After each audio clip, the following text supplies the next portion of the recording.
Checking, 1, 2. Hey guys, thanks for coming out on a Sunday afternoon when there's good football, perfectly good football on TV. You could have stayed at home for. But I want to thank, before I forget, because I will, to thank Toshio and the guys and Kiyoshi and all the guys at Xotic. Well, not only for the fine products, but for kind of putting this whole thing together. And the guys here at Alvas, Jeff Rivera, they all deserve a round of applause, of course. I'm going to, as much banter and feedback as I can get from you guys would be great, because I've got these little clinics I've been doing around the world lately, talking about what I do. But a lot of you guys already know who I am and kind of how I play. So just feel free to jump in there at any time and ask questions about anything. And I'm going to start off. I'm going to play a song from my last CD. I'm working on a 4th CD. They're just still tracks at home in my Logic studio right now. So that should be out by April, I think, at the very latest. So I'm going to start off with a title cut up from my last CD called Falling Up. And hope you enjoy it.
It's always kind of hard to get inspired with an iPod, but I was trying.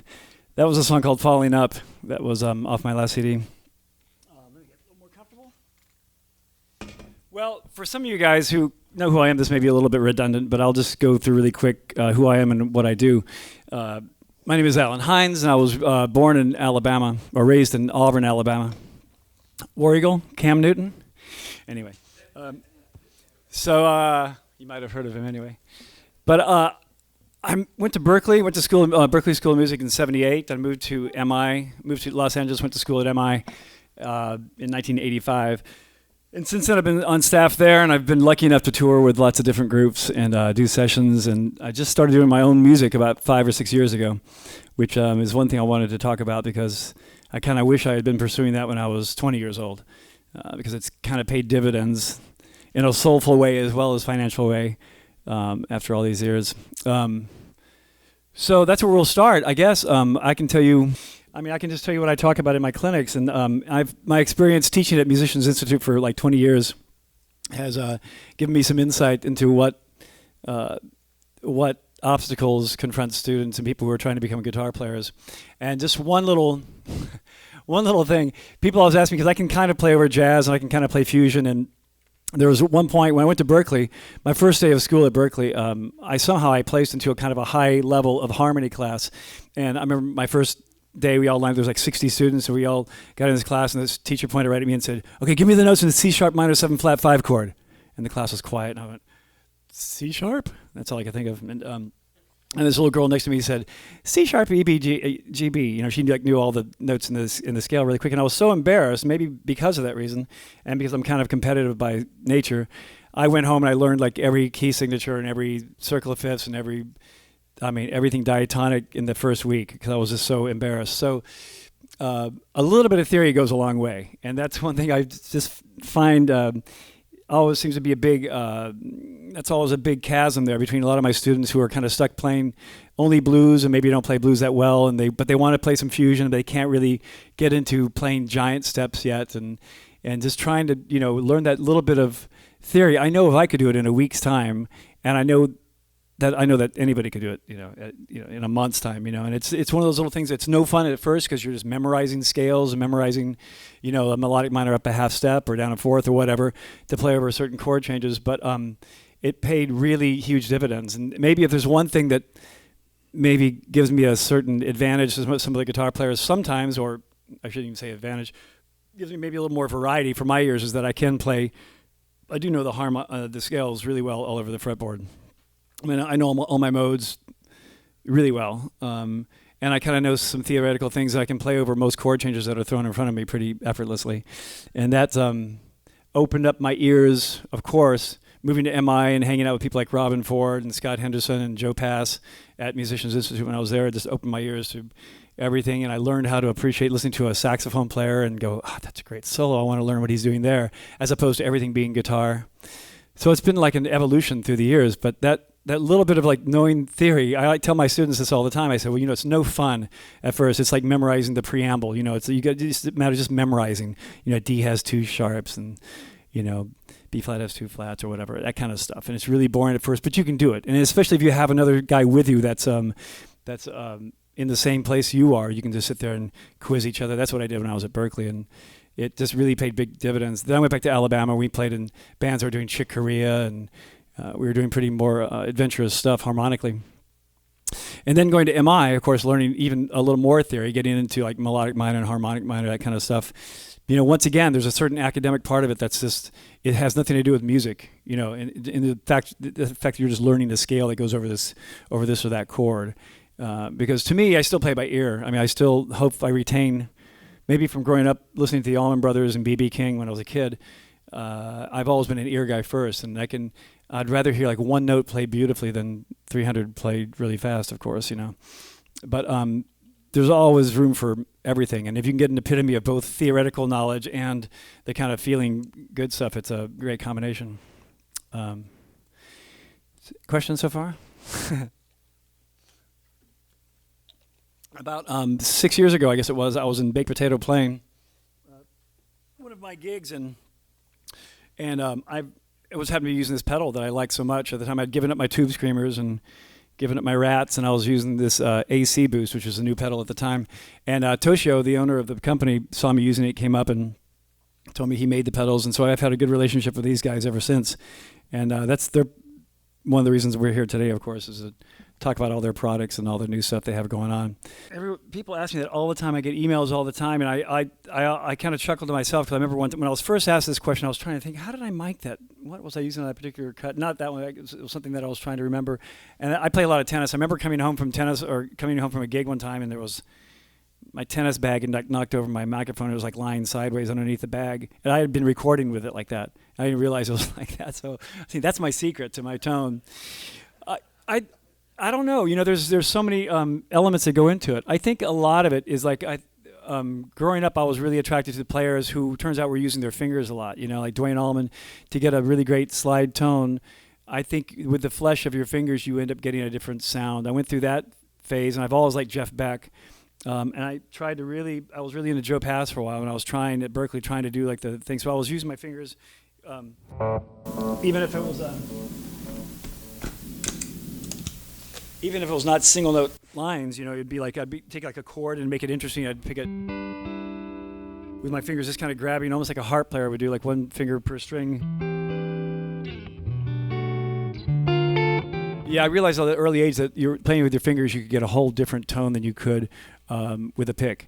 And as time went on, I think there was a stage where I really wanted to be Alan Holdsworth too, where I was really trying to do the hammer-on stuff, and the closest way I could come to trying to simulate that was just by hammering it on whenever I ascended and pull off whenever I descend. And that kind of mutated into this kind of... I remember at Berkeley, the guys telling me that I was holding the pick wrong, my private instructor at Berkeley, because he wanted me to hold like the conventional Mel Bay where, the point's out there, like, and then that's the attack you get, where I've always like held it kind of sideways, with three fingers and kind of brush it. So you kind of hear that before every note. That's a lot of the tone. Because really my right hand is really light. I never break strings. I haven't broken a string in 30 years, I don't think, even if I leave them on there for a week or two. And I just do all the work with my left hand. So that's a lot of it, because I think on that album, I had probably that Deluxe is what I was using, the Deluxe with maybe a 58 through Pro Tools LE. That was the extent of my hi-fi-ness, direct into the converters and everything of Pro Tools. So that was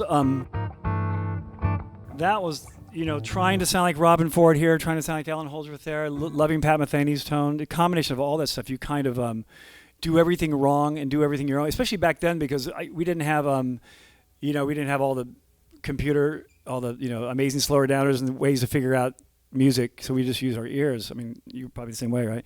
And I remember I had a turntable I'd go to 16 and a half or whatever, so every line I'd learn was like, I go, what was that? That's how I learned stuff, just like ripping the record apart, trying to get it whatever.